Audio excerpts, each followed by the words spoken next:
You ask Tiger to calculate. This deals with linear inequalities with one unknown. The final result is m equal or greater than 11.5. Let's solve it step by step. Group all constants on the right side of the inequality. Add 12 to both sides.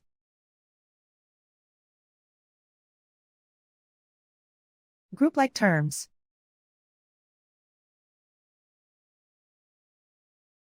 Simplify the arithmetic.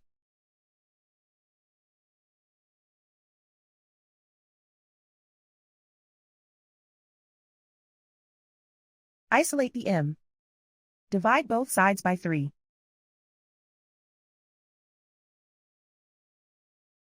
Simplify the fraction.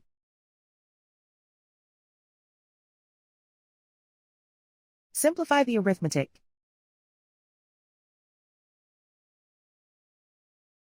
Plot the solution on a coordinate grid. And so the final result is m equal or greater than 11.5.